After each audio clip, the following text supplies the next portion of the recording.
for today's video, what you are going to learn about is quantifiers. So, is quantifiers familiar to you?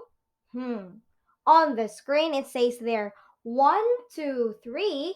How many? How much? Quantifiers. So, to begin with, we have quantifiers are determiners that describe quantity in a noun or phrase. They answer the question how many or how much on a scale from none to all, meaning 0% to 100. Yon.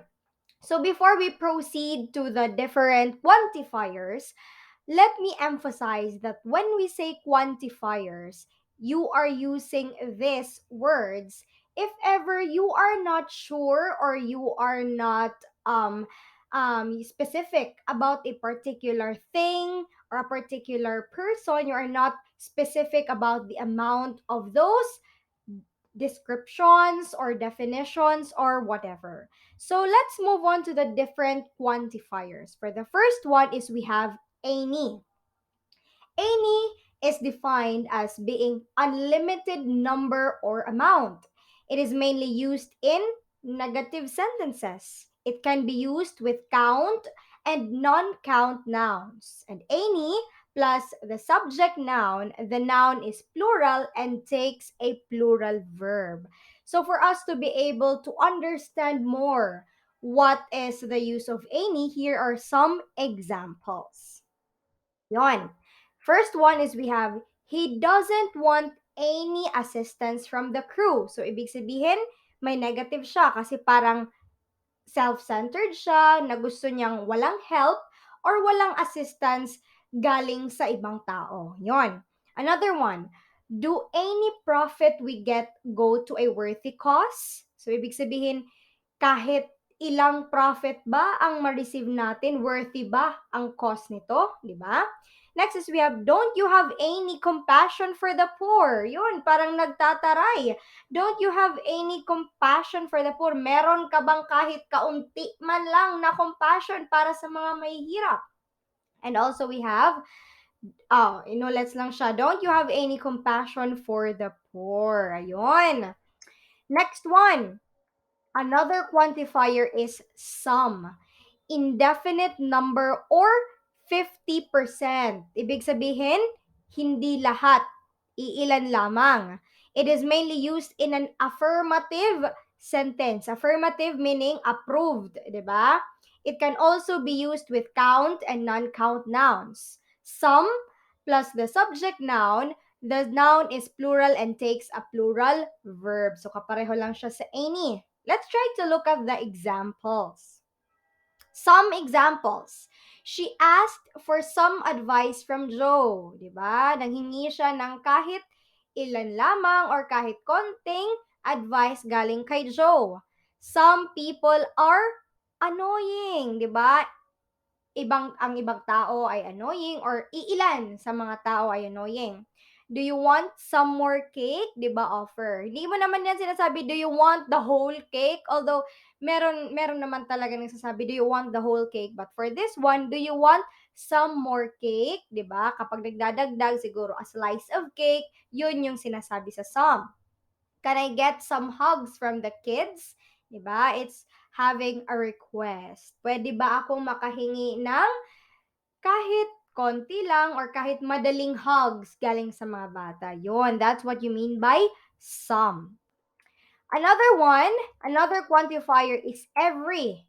Ibig sabihin ng every, the 100%, all, can only be used with count nouns. And every plus the subject verb, the noun is singular and takes a singular verb. Yun. Kahit sabihin mong every, lahat still considered as one.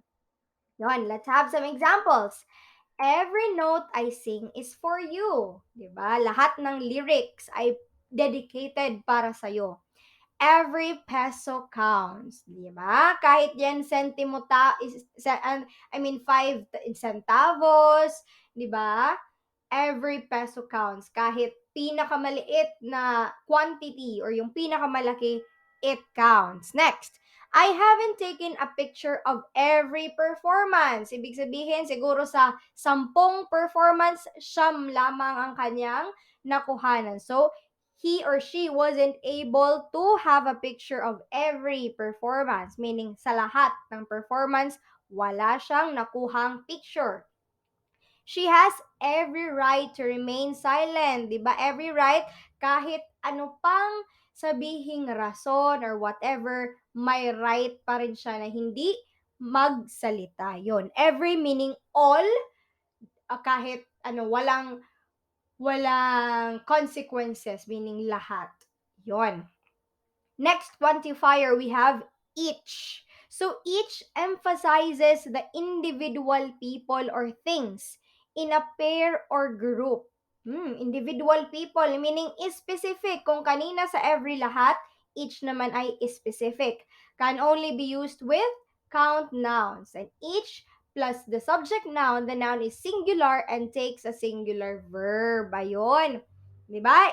Each is specific, so technically it is singular. Let's go to the examples. Example 1. Will you please call each candidate again? Diba? Each candidate, ibig sabihin, pabalikin sila sa stage isa-isa or lahat. Each passenger needs to pay their fare, of course. Each, meaning individually. Merong magbabayad dapat. Or kung may magbabayad na iisa lang, syempre yung ibabayad ay para sa kanilang dalawa. Yun, hindi as a total. Next, the meeting was called because the manager can talk to each employee. Diba?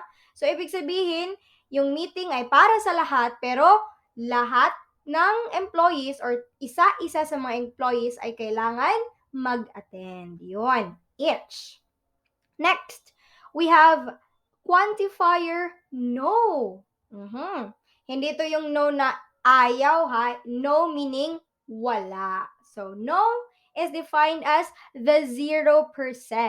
It is used in an affirmative sentence, but the context is negative. Yun, parang approve siya, pero dinecline. Yon. Can be used with both count and non-count nouns.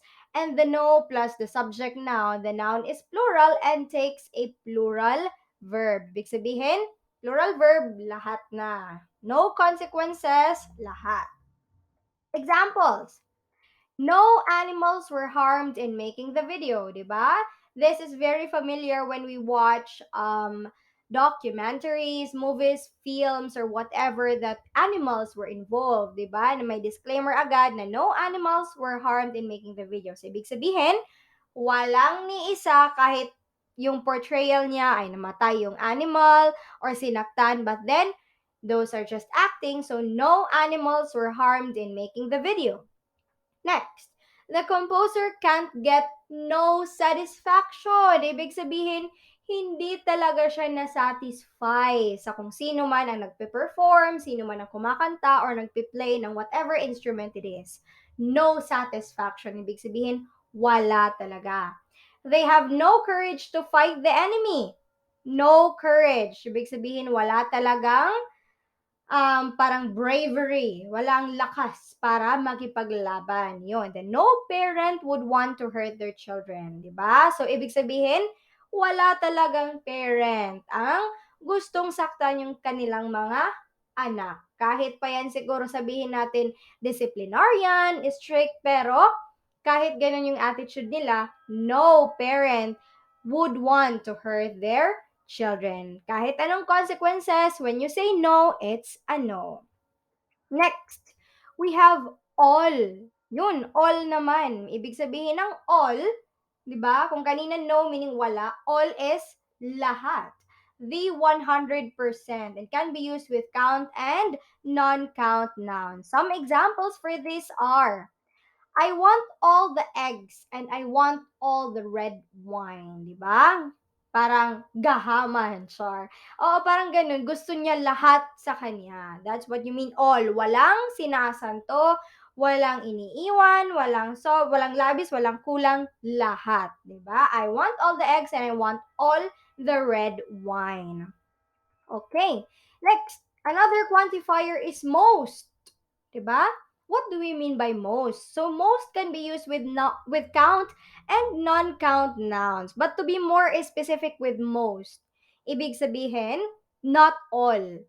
'Di ba? Pero hindi naman siya yung 50% na some, no. It's when you say most, for example, we have a 100%, ibig sabihin parang 90%, 95, or kahit 99% could still be called as most. Hindi lahat. Ibig sabihin karamihan. Majority, yon.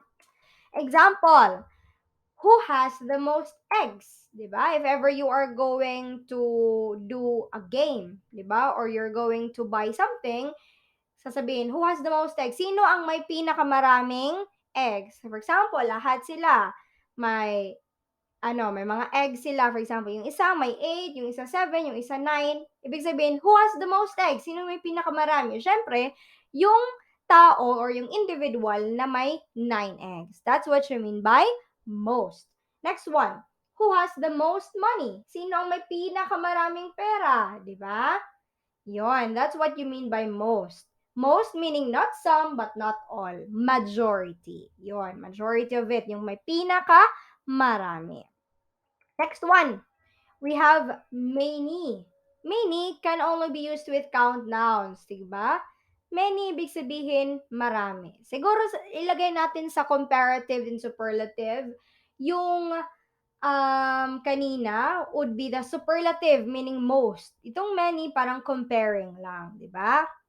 Example for many is, we don't have many eggs. Hindi marami ang ating mga eggs. Yun, parang comparative. Next one is we have much. Can only be used with non-count nouns. Diba? How much? Parang non-count. Yun. Example for much, para mas maintindihan natin, is we don't have much money. Siguro para hindi maging offensive yung dating, isasabihin mo na lang, we don't have much money. Hindi mo na lang i-state yung specific amount. Or parang pwedeng sabihin nga, parang yung thought ng we don't have much money, sabihin na, we don't have enough money to buy that. Diba? Ganun. That's what you mean by much. Para hindi masyadong offensive kung masyadong maliit lang yung value, di ba? Next one, we have few or fewest. Yun, can only be used with count nouns. Example is, I have a few eggs. Diba? Para hindi rin siya offensive. I have a few eggs. Or siguro kapag hindi ka talaga sure or hindi mo nabilang and then you have to respond immediately, yun yung sasabihin na lang, I have a few eggs. Siguro sa fewest, it's more on the subjective type. Kasi ikaw yung tumitingin sa few, di ba? Hindi kasi siya specific. Baka para sa'yo, maliit lang yung value or yung piraso ng meron kang eggs, pero para sa iba, ay marami na yan. Kasi kami, fewer yung sa amin. Yon. That's what you mean by few, fewer, or fewest. Next is we have little and least. So it can only be used with non-count nouns, hindi mabilang. Example for that is, I have a little money. So the same with few, fewer, fewest, yon, to din. Para hindi masyadong offensive kung meron kang bagay na sa tingin mo hindi siya marami, hindi siya sapat. But then, again, like the few, the fewer, and the fewest, it's subjective type of quantifier because it depends on your opinion. Nandyan sa opinion mo na maybe para sa'yo, hindi siya marami, pero para sa iba, marami na siya, enough na siya. Yun. Okay, now let's move on to some example words with any, every, no, and some. So we have here place, where, thing. So when you add those up, any and place, it becomes any place. Every place is every place. Wait, sabihin natin any place meaning kahit saan. Every place meaning lahat. No place, ibig sabihin, it's something like no place meaning wala sa kahit na anumang lugar. Maybe you can see no place na may space, di ba? No space place. But there is actually a term no place na walang space. It's just that it's an informal type of words. So, hindi siya masyadong ginagamit. But then when you search it, it's actually, there is a word that says no place. Diba? Next one, someplace. Ibig sabihin someplace, meaning somewhere. Ganon, diba? Somewhere, parang nasa isang lugar, nasa dalawang lugar, iilang lugar lamang. Next. Yun, we have anywhere, meaning yun din, anywhere, kahit saan, everywhere, sa lahat, di ba? Sa lahat, nowhere. Nowhere, ibig sabihin, wala. I don't find it nowhere. I can't find her nowhere. Yung parang wala, wala siyang mahanap. Somewhere is maybe nandun, ganun, somewhere, nandyan lang yan. That's what you mean, somewhere. Next, anything, kahit ano, everything, lahat, nothing, wala, something, meron. Di ba? Yun. And then next is we have anybody. Ibig sabihin, anybody, kahit sino. Everybody, lahat. Nobody, wala, somebody. Siguro voluntary yung somebody. Somebody and anybody parang, ano, para siyang voluntarism. But when you say anybody, kahit sino, somebody, isa lang. Di ba? Yun. Then, anyone, kahit sino, everyone, lahat, no one, wala, and then someone. Yun. We have to familiarize these types of um, quantifiers for us to be able to address what is the proper request or offer we are going to make para hindi siya ma-misinterpret. Ayun. So that is the end of our video for today about the quantifiers. I hope you have learned something because most probably this would appear in any of your exams or let's say everyday conversations. This is important. It's because quantifiers depicts how many, how much, or the quantity of what you are talking about. If hindi ka sigurado, you can use this for you to be able to still convey the information being needed. Ayun. So thank you so much for watching, our dear reviewers, and see you on our next video. Bye!